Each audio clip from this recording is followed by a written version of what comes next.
In the opening scene, a truck approaches a toll booth as it's being sanitized, with several workers cleaning the area in hazmat suits.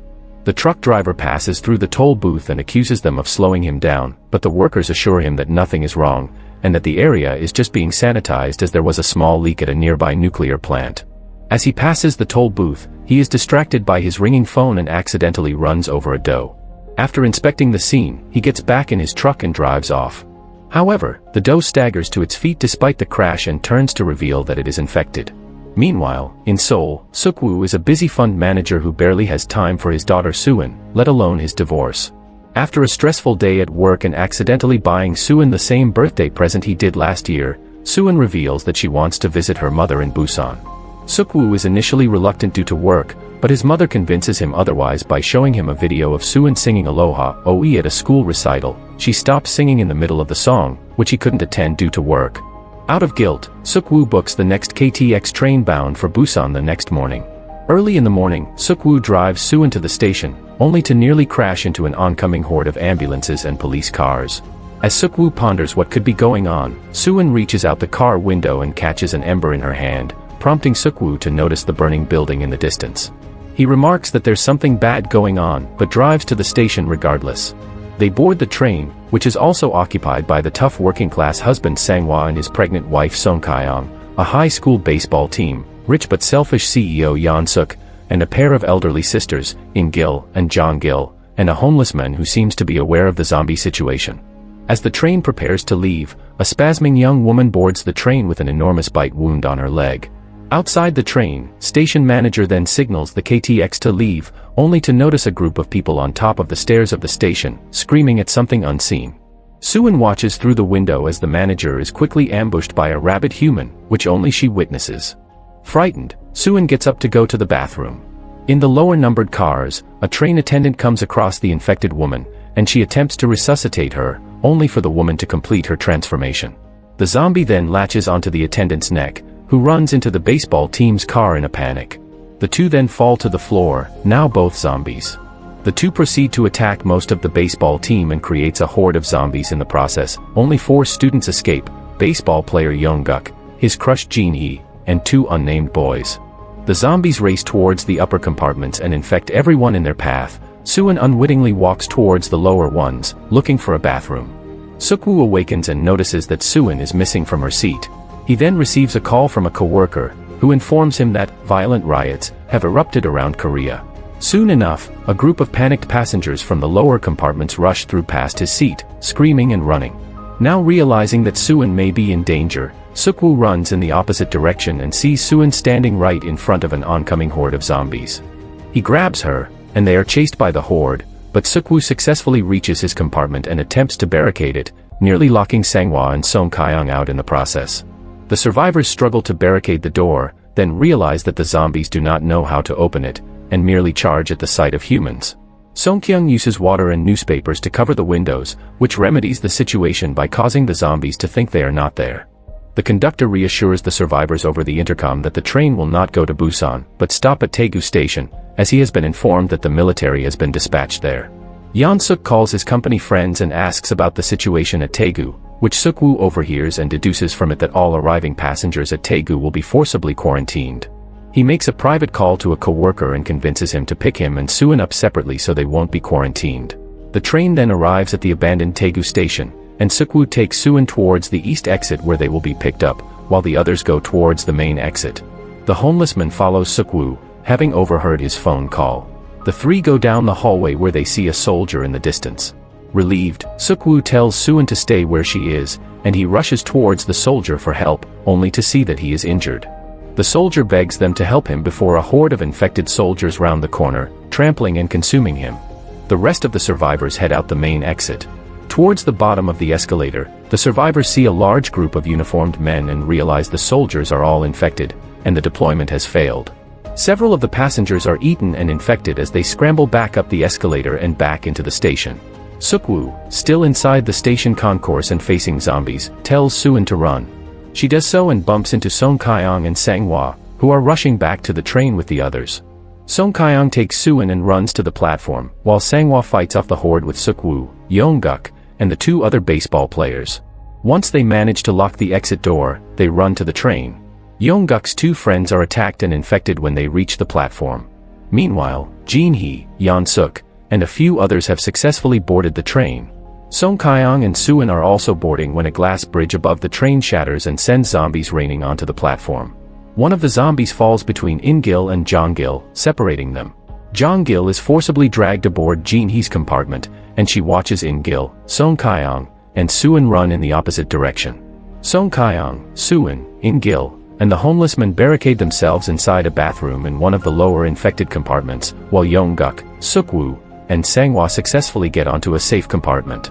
Sang-hwa calls his wife and realizes she is trapped in the bathroom with a few others. Unwilling to leave them to die, the three of them begin fighting through the lower compartments to rescue them. In the process, they discover the zombies are blind in the dark and only react to sound. They use this to their advantage and manage to rescue them, and they all run together towards the first compartment, where Yeon-suk, Jin-hee, Jong-gil, and the manager are. Yongguk texts Jin-hee that they have rescued the survivors and are headed towards her compartment. When she happily tells the others, they react with hostility and decide to lock the door to their compartment to prevent the group from entering. With the door locked, Yongguk attempts to break it open, while Seok-woo and Sang-hwa struggle to keep the zombies from entering on the other side. Realizing that there isn't enough time, Sang-hwa tells Seok-woo to take care of his wife and leave him behind to distract the zombies. Seok-woo tearfully apologizes and lets go of the door, dragging Suin and Song Kyung towards the barricaded door. Before he is consumed, Sang-hwa manages to tell his wife the name he chose for their unborn son.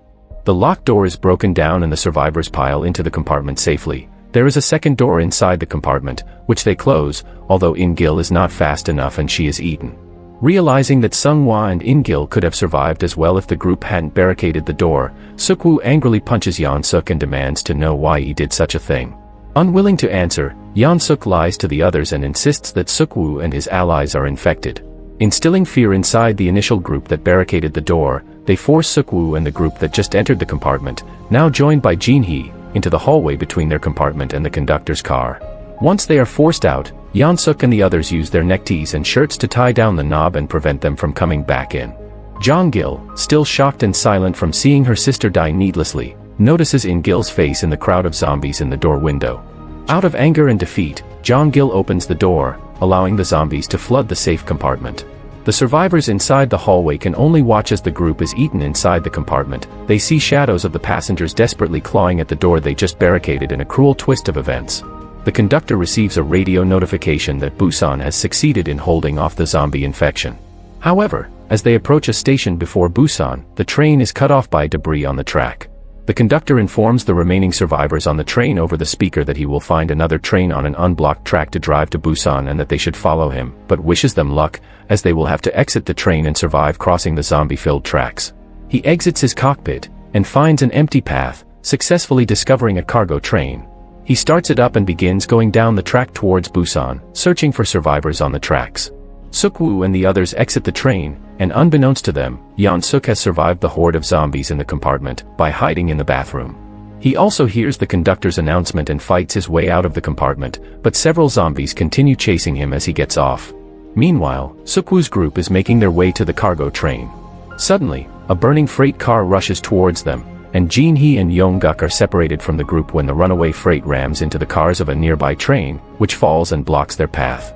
They go into one of the next train cars to cross over to the other side through the door, not noticing that Yeon-suk, who is being chased by a zombie, is following them. Yeon-suk enters the car and throws Jin-hee behind him, sacrificing her to the zombie. Yongguk fights the zombie off and collapses to the ground, cradling the spasming Jin-hee in his arms. Yeon-suk ignores them and manages to pry the door open and runs towards the cargo train. As Jin-hee chokes and begins to turn, Yongguk begins to cry, asking why fate had to be like this. He apologizes to Jin-hee for not telling her how he felt about her, as she fully turns and consumes his face and throat. Yeon-suk runs towards the cargo train, but twists his ankle on the tracks, and one of the zombies following him manages to bite his ankle. The conductor rushes off the car to help, but Yeon-suk betrays him and throws him aside to the zombies like he did with Jin-hee. He ignores the conductor's screams for help as he boards the train alone. Meanwhile, the homeless men, Suin, Seok-woo, and Song Kyung are on the other side of the wreckage, trapped under a train full of zombies. The windows of the train threaten to collapse at any moment. Seok-woo finds an opening under the train and begins to climb under it, but a part of the train collapses and seals the hole before the other 3 can make it through. The impact also shatters a window, and a small group of zombies tumble out and crawl towards the 3. However, the homeless man sacrifices himself to the zombies at the last minute, allowing enough time for Seok-woo to pull the debris away, and for Song Kye-ong and Suin to escape. They run towards the cargo train and get on the outdoor platform of it. Seok-woo approaches the cockpit but backs away when he sees Yeon-suk in the conductor's seat, milky-eyed and infected. He initially shuts the door, but Yeon-suk opens it in spite of being a zombie. The infection has not reached his brain. Yeon-suk approaches Seok-woo and begs him to take him home to Busan, speaking like a little boy and reciting his address and the name of his mother. Seok-woo tells him he is infected, and Yeon-suk is momentarily shocked, and he weeps, but within seconds, he is fully turned. Seok-woo begins to struggle with the zombified Yeon-suk and nearly falls off the ledge of the car. Suin screams on the other side of the car platform, which attracts Yeon-suk, and he attempts to attack Song Kye-ong and Suin. However, Seok-woo intervenes, and his hand is severely bitten. He manages to throw Yeon-suk off the car but notices his injury. Aware that he will turn very soon, he seats Suin and Song Kye-ong in the cockpit and tells them how to use the brakes once they get to Busan station.